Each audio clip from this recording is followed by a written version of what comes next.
All right, let's jump right into a pretty wild question. Can you actually grow all the food you need for a whole year in a space that's basically the size of a yoga mat? I know, it sounds like something out of a sci-fi movie, right? Feeding yourself for 365 days from a tiny 1 square meter plot.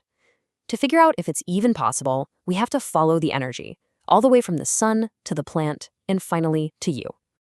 And that whole journey starts right here, with what's called the human-plant carbon cycle. You can just think of it as a story about two very different but totally complementary appetites.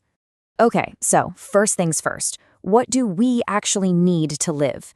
And I mean, let's forget about carbs and protein for just a second and get down to the basics, the actual elements. When you break it all down, this is what our bodies need to take in every single day, just to keep running. Now, if you look at that list, one of those elements is the absolute king: carbon. It is the main building block of the food that fuels us. So this number, 200 grams, that's it. That's our magic number. It's the daily target our tiny garden has to hit no matter what. Let's just state our mission super clearly then. We're not trying to grow potatoes or lettuce, not really. Our one and only job is to grow 200 grams of pure, life-giving carbon. That's the goal. Okay, so now let's flip the coin. We know our target is 200 grams of carbon. What do the plants need? What's on their shopping list to make that happen for us? Well, the answer is probably the most amazing recipe on the entire planet: photosynthesis. It's beautiful, really. Plants drink water through their roots, they breathe in carbon dioxide from the air, and then they use sunlight as the energy to cook it all up into food. Simple as that. And this, right here, this is the core of our entire calculation. This is the science. We have a very precise conversion rate. To create just 12 grams of carbon, a plant needs a very specific amount of water and a specific little packet of light energy, which scientists call a mole of photon. So now we can just scale up that recipe to hit our 200-gram target.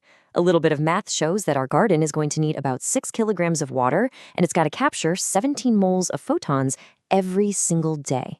Okay, the water part's easy, but what about the sunlight? And that brings us to the grand finale, the final calculation: sunlight. We know we need 17 moles of photons. The big question is, can a 1 square meter patch of Earth actually soak up that much energy? This is it. This is the moment of truth. Is this whole idea just a fun thought experiment, or does the math actually really work out? Can a space the size of a yoga mat seriously capture enough sunlight to feed a person?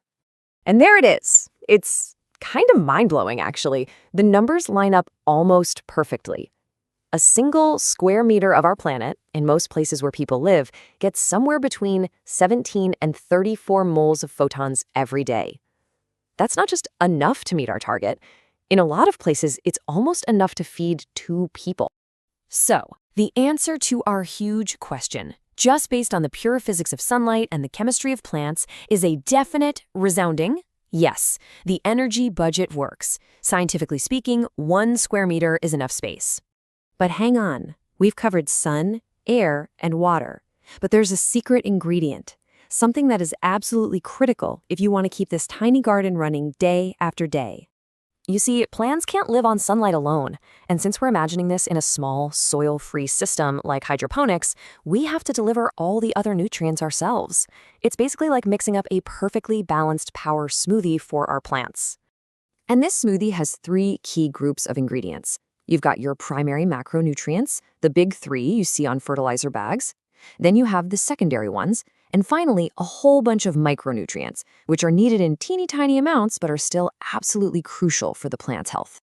But here's the catch. You can't just throw all those minerals in the water and call it a day. The plant has to actually be able to absorb them. It's a concept called bioavailability, and the key to unlocking it, to making those nutrients available, is all about getting the pH level just right. And this is the secret sauce. If you keep the water in this slightly acidic, sweet spot, you make sure that every single one of those minerals can be easily soaked up by the plant's roots. It's the final little tweak that makes the entire system fire on all cylinders. So there we have it. The science works. The energy is there. The chemistry is understood. In theory, a single square meter is all you need, which kind of leaves us with one last, much bigger question. If the science is this clear, What's stopping us from putting a garden like this in every home? Now that is something to think about.